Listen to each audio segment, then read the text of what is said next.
I live alone in a quiet two-story house on the edge of town. It's the kind of neighborhood where people wave from their porches but don't really know each other. I moved in last year after a tough breakup. Needed the space, the silence. I got both. Maybe too much of it. That night it had been raining non-stop. Not just a drizzle, those heavy rhythmic sheets of rain that sound like 1,000 fingers tapping on your windows and roof. My backyard was practically a shallow pond. The trees swayed hard enough to scrape against the siding, and thunder rolled in low waves, like something massive turning over in the sky. I was curled up on the couch, lights dim, watching something forgettable on Netflix. The storm had me feeling weirdly nostalgic, a little lonely maybe, but mostly relaxed, until the power flickered, and then went out. Everything went dead. The TV snapped off, the lamp dimmed to black, and the hum of the refrigerator silenced. I sat in the thick darkness for a moment, the only light coming from the occasional flicker of lightning outside. I muttered a curse under my breath, stood up, and grabbed the flashlight from the kitchen drawer. It clicked on with a weak beam, flickery but enough. The moment I turned toward the hallway, I heard it. Knock. It wasn't loud. It was deliberate. 3 gentle knocks, coming from my front door. I froze. I live at the very end of a cul-de-sac. No one just shows up at your door past midnight in a thunderstorm. I waited, holding my breath, convinced it was the storm playing tricks on me. But then I heard it again, clearer this time. Knock, knock, knock, slow, even. I inched toward the door, my heartbeat pounding in my ears louder than the thunder outside. I didn't turn on the porch light. It wouldn't work anyway, but I peeked through the peephole. Nothing, just rain and blackness. But then, movement, a shape, a person, standing just outside the ring of porch light, motionless. I spoke, loud enough to be heard over the storm. Hello? No answer. The shape didn't flinch, didn't acknowledge my voice.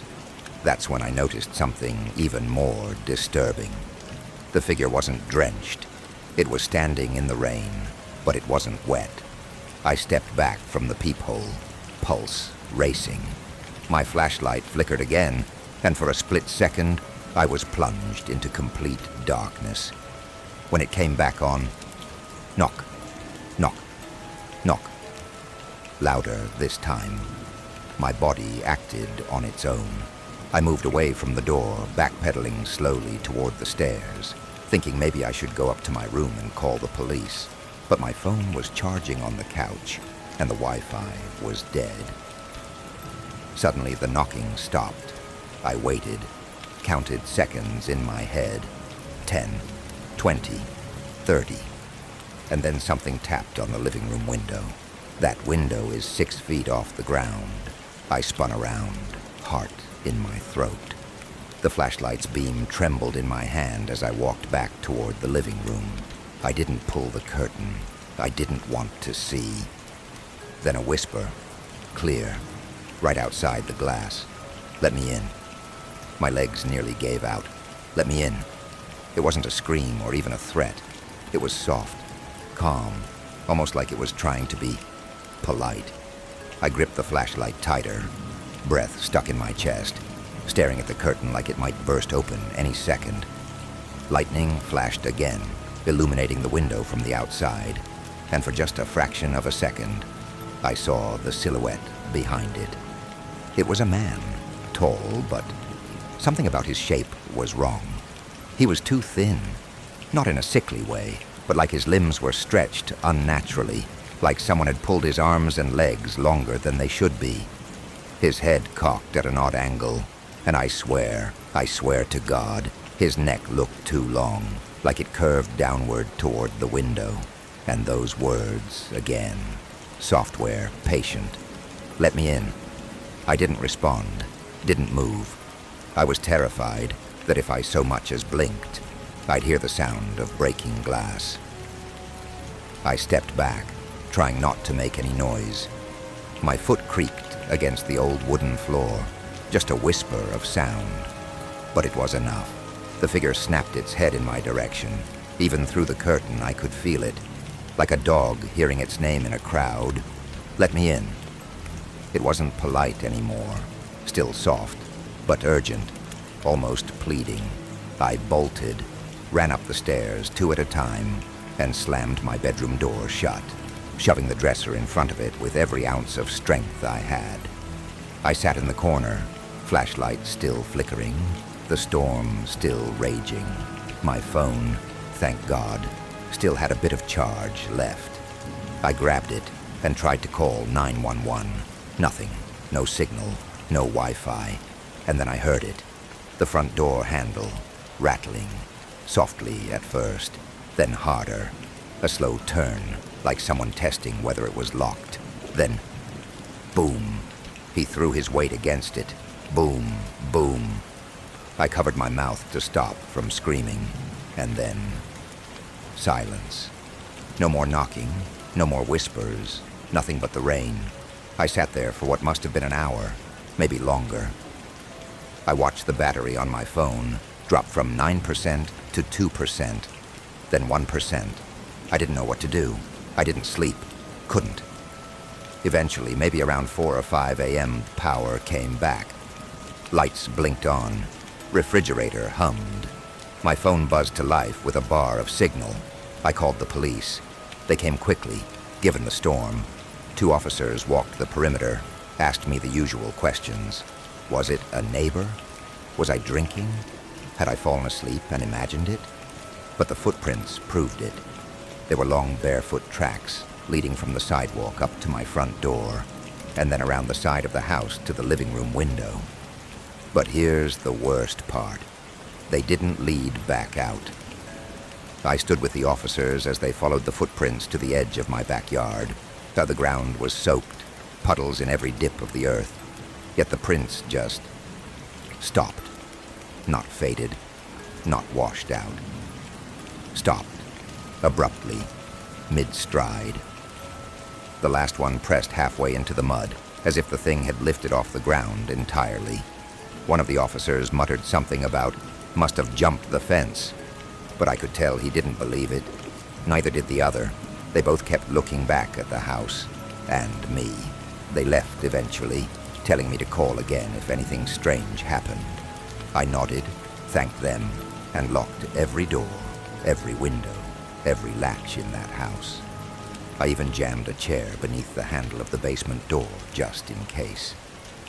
Then I sat in the living room, lights on, eyes fixed on the curtain, for hours. The sun came up, the rain stopped, and for the first time, I felt like I could finally breathe. I even dared to open the curtain. Nothing. No sign of the figure. No shadow. No prints. Just my soaked front porch. I tried to go about my day like normal. Made coffee, took a shower, kept all the lights on.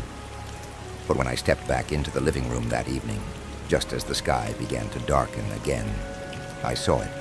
A single, wet footprint on the inside of the glass. That night, I didn't sleep. I stayed up, lights blazing in every room, pacing with a knife in my hand, like it would help against whatever that thing was. I was so exhausted I started to nod off on the couch, just for a moment. But something jolted me awake. 3 knocks. Not on the window, not on the door, from inside the house. I froze, my legs locked, my breath caught. It came again. Knock, knock, knock. I turned slowly, heart hammering against my ribs. The sound was coming from the basement door, the one I had jammed shut with the chair. I crept toward it, knife trembling in my hand. The chair was still there, but it had been moved. Not tossed or knocked over, just slightly slid to the side, like someone had gently eased it out from under the handle. The door was cracked open, only an inch. I shut it and shoved the chair back. Then I did the only thing I could think to do. I left, packed a bag, and drove to a hotel an hour away. I haven't been back to that house since, but sometimes late at night, Even in this hotel, I hear it. Knock, knock, knock. And the whisper, too quiet to be real. But it is. Let me in.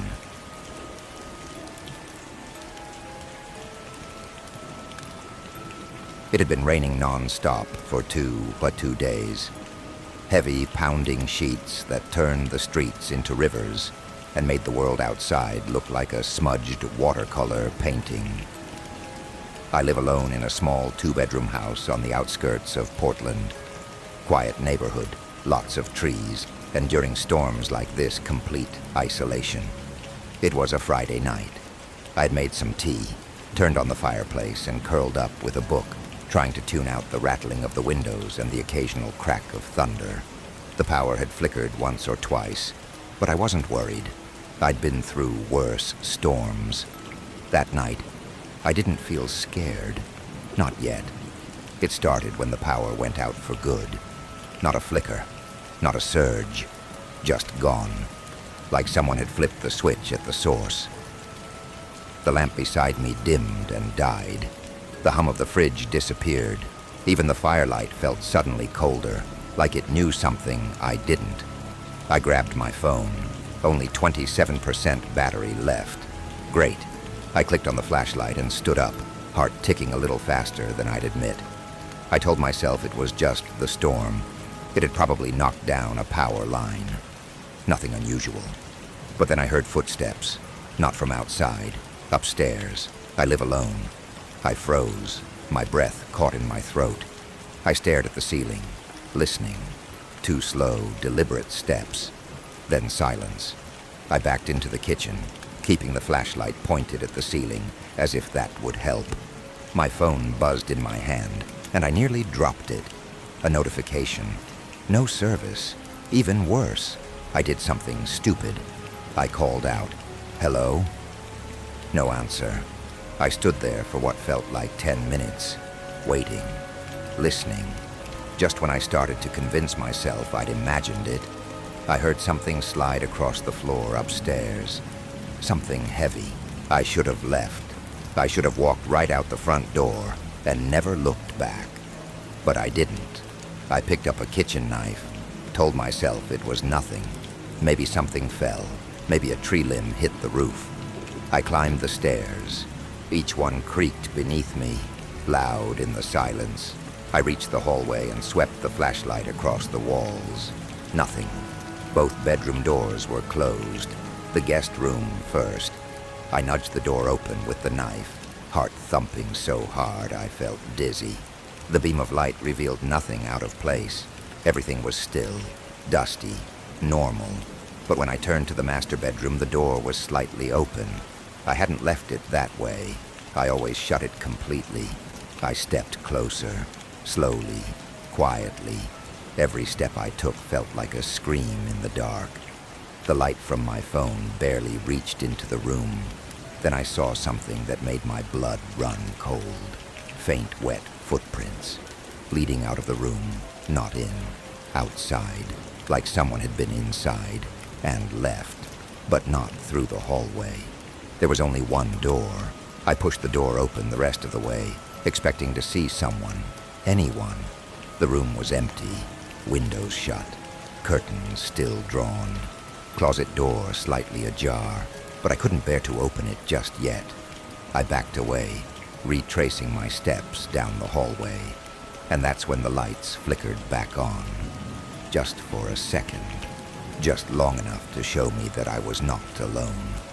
Because standing at the end of the hallway, barely visible in the flash of light, was a figure, tall, drenched, head tilted slightly, watching me, and then darkness again. I didn't breathe. I don't even think I blinked. My body locked up, frozen in that pitch-black hallway where I'd just seen someone standing only feet away. I waited for the light to return, for anything, any clue that I was imagining it, some trick of the eye. But the house stayed dark and silent, too silent. Even the storm outside felt muffled now, like the rain knew something and was quietly stepping aside. I backed up slowly, hands shaking as I pointed the flashlight where I'd seen the figure. Nothing, just the narrow hallway, the old wooden floorboards, the faded rug. But I knew I had seen someone, tall, drenched, watching. I called out again, weaker this time. "Who's there?" No answer, just the faint, slow creak of floorboards shifting beneath weight. Someone was still moving upstairs, but it wasn't in front of me anymore. The sound was behind me, downstairs. How? There's no back stairway in my house. I spun around and ran, down the hallway, down the stairs, heart slamming against my ribs like it was trying to break free from my chest. When I reached the living room, it was empty. But the front door was wide open. Rain blew inside, soaking the entry rug.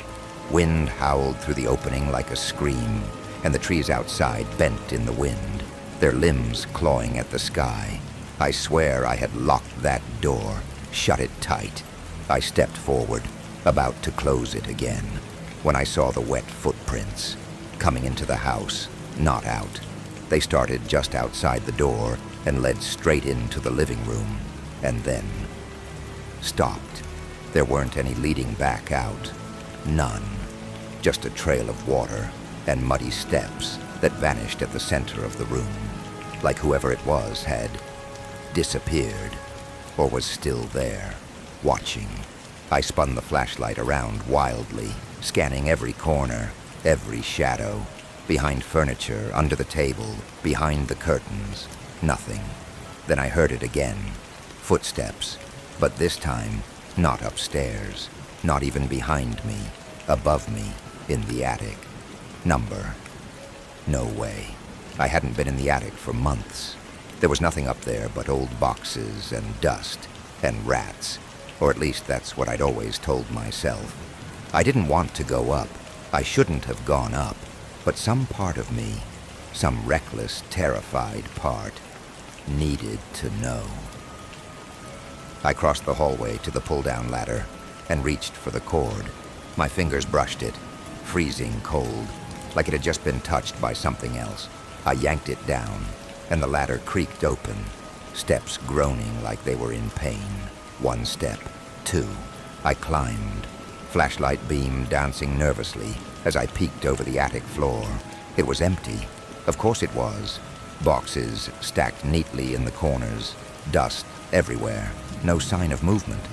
But I stepped up anyway, slowly, until my head was fully above the floorboards. And that's when I heard it, breathing, right next to me, low, wet, labored. I turned. There, crouched in the far corner behind an old trunk, was the figure. I saw him in full for the first time. He was tall, soaking wet, as if he'd just stepped out of a lake. His skin was gray-blue, bloated like a drowned body, and his eyes were white, milky, staring without blinking. He didn't move. He just crouched there, breathing that horrible, sticky breath. I didn't scream. I couldn't. I just stumbled backward, nearly falling down the ladder. Somehow I made it to the bottom without breaking my neck, slammed the attic ladder back up, and bolted for the door. I ran outside, into the rain, barefoot and shaking. I didn't stop running until I reached the neighbor's porch 2 blocks away. They thought I was crazy.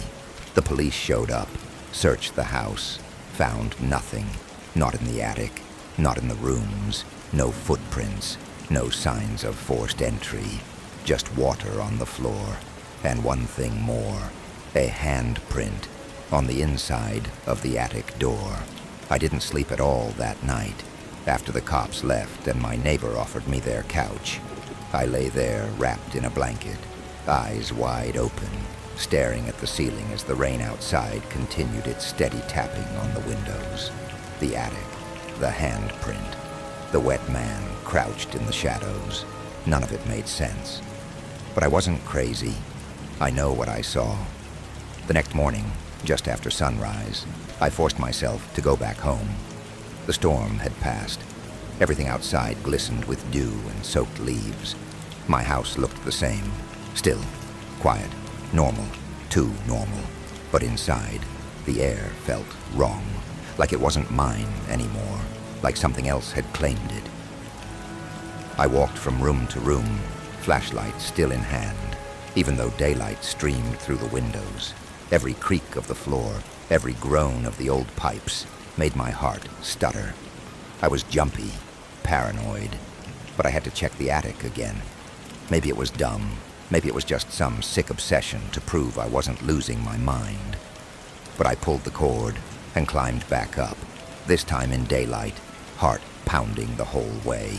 Empty. Everything was just as it should be.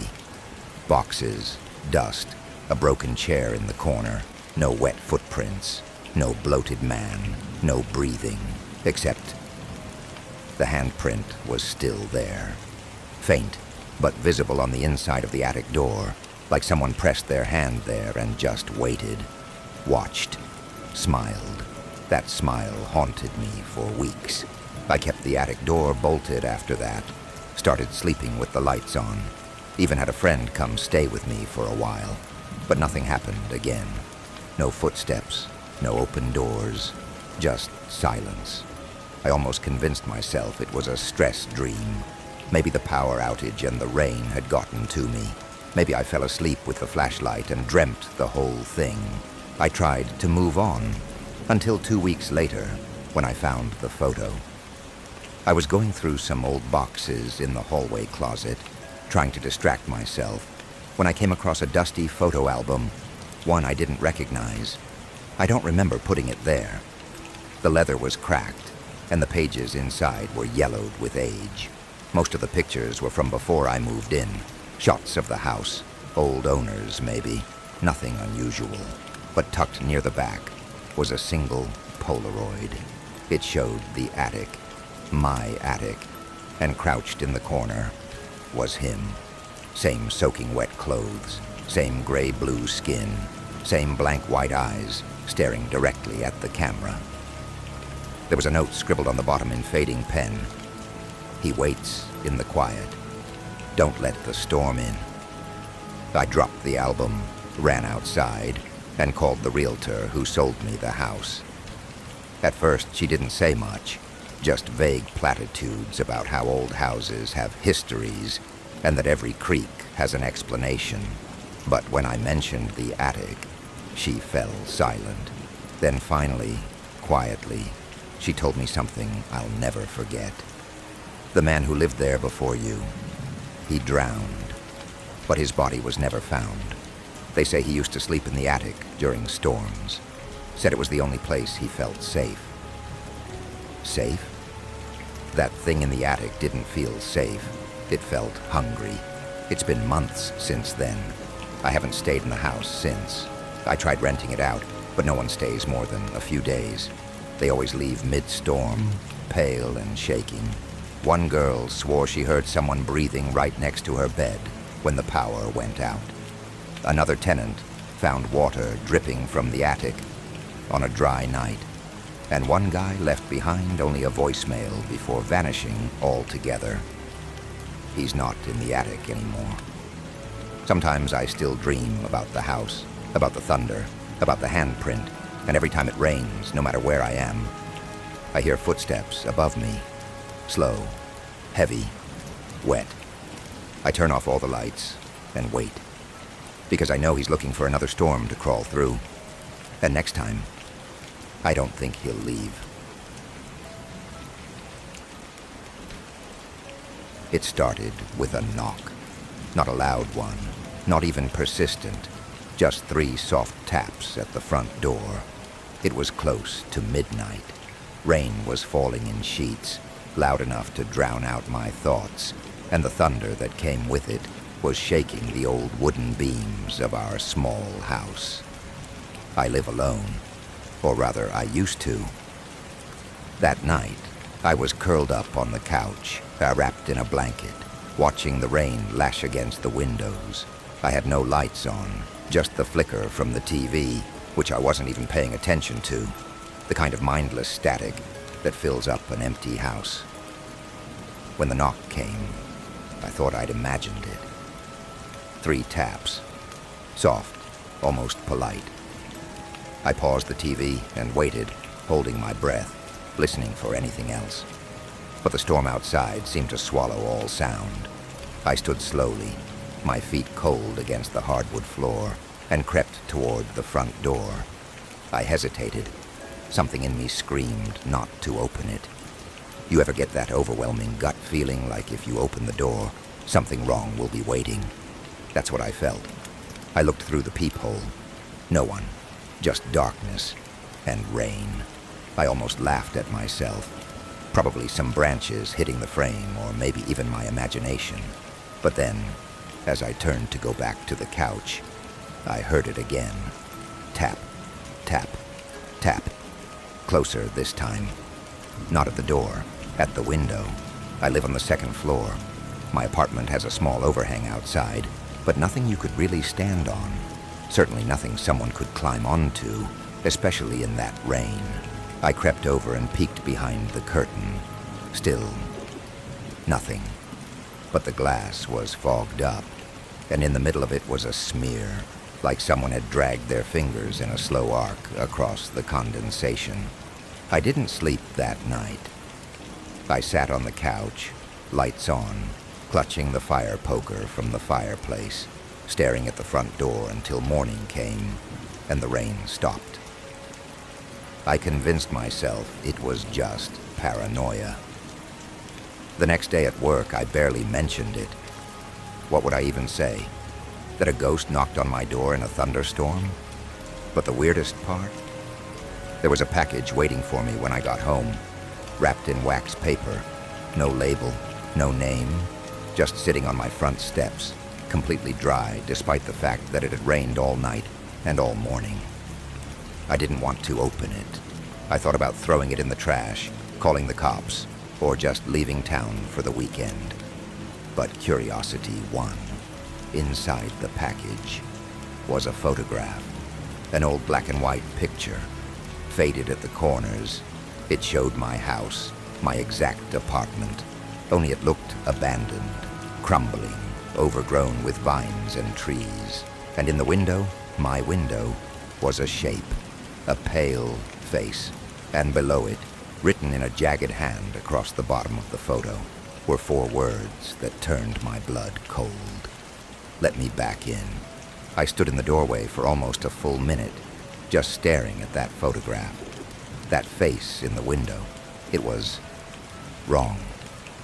Blurry, like the camera had been shaking, but you could still make out the sunken eyes, the paper-white skin.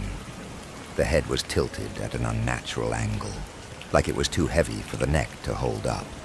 But more than that, there was something familiar about it. I didn't know how to explain it, but some part of me felt like I had seen that face before. Not in real life. No. In a dream, maybe. Or worse. From childhood. A half-buried memory. I shoved the photo back into the envelope, locked every door and window in the apartment, and sat with my back to the wall, clutching the fire poker like it was a sword. For a long time, I just sat there, watching the front door.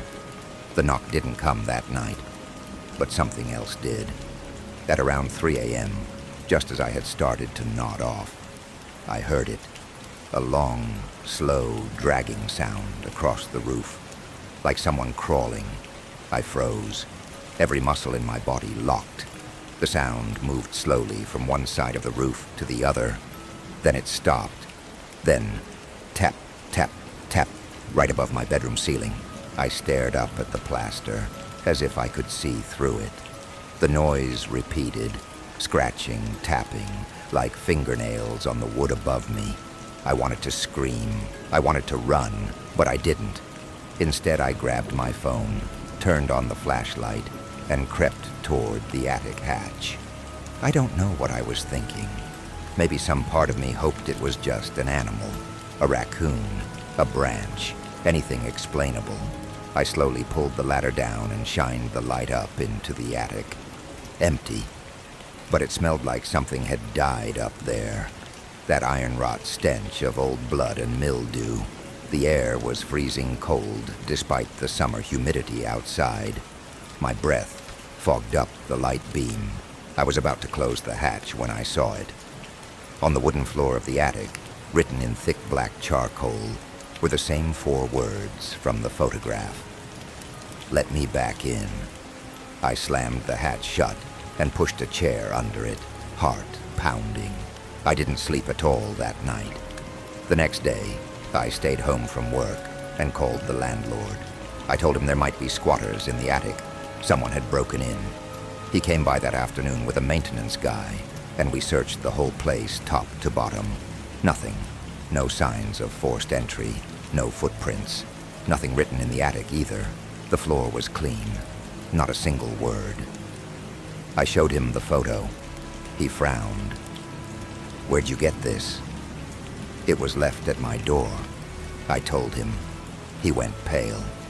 "This building's over 70 years old. There was a fire in one of the top-floor apartments back in the 90s. A man died. They said he used to live alone. People claimed they heard knocking from his unit after he passed. Figured it was just ghost stories." "What apartment?" I asked. He looked up at my ceiling. "Yours." I nearly vomited right there. When he left, I tried to convince myself he was messing with me. Just some weird old urban legend. But that night it came back. Not just the knock. It spoke. Right outside my window, through the pounding rain, I heard it. A whisper. Hoarse. Desperate. I used to live here. My legs gave out. I collapsed to the floor. The voice was right at the glass, right at my second-floor window. I crawled across the living room away from the window, heart slamming in my chest. Then the TV switched on by itself. Static, white noise. And through the snow on the screen, a faint image started to appear. Not a show, not a channel. The photo. The same old black and white image. My apartment. That face. Only now it was smiling. The television buzzed louder and louder as that grinning, blurry face on the screen slowly leaned closer, pixel by pixel, until the entire display was swallowed by those sunken eyes and stretched, rotting teeth. Then, with a loud pop, the screen went black. The lights in the apartment flickered and died. I was left in complete darkness. The rain outside thundered louder, almost mocking. In the pitch black, the only sound besides the storm was my ragged breathing. And then, that knock. Knock, knock, knock. Not at the door this time. At the window, my bedroom window. A second-floor window that no human should have been able to reach. I didn't want to move, but I forced myself up. I crept into the bedroom, using the screen of my phone as a flashlight. My hand trembled as I pulled back the curtain just a few inches. There was nothing there. No one. But when I pressed my face to the glass to be sure, I felt a chill radiating from outside, too cold, like the middle of winter. And then a breath fogged the glass from the other side. Something invisible was standing there, watching me. I screamed and stumbled backward, tripping over the edge of the bed. My phone slipped from my hands and cracked on the floor. I crawled out of the room and locked myself in the bathroom, barricading the door with the sink cabinet drawer. I stayed in there until morning. When the sun finally rose and I peeked out, the house was eerily silent. The air felt normal. The light from the windows didn't carry that sense of dread anymore. But there was something new carved into the inside of my front door. Words, deep and jagged, etched into the wood like with a knife or a claw. "You saw me. Now I'm part of you." I moved out that same day. Didn't even pack most of my things. The landlord never returned my calls after that, and the deposit was never refunded. I didn't care. I just wanted to be away from that place. But the thing is, it didn't end there. For weeks afterward, I'd find muddy footprints outside my new apartment door. I lived on the 4th floor with no fire escape. I'd hear light tapping on the windows during storms. Even during calm rain showers, I'd feel watched. And that same photograph kept showing up. In my mailbox, taped to my windshield, once folded and placed inside my shoe. Always the same message, scribbled on the back. Let me back in. Sometimes, late at night, I still hear that knock. Just one single knock. A reminder that no matter how far I run, I brought it with me.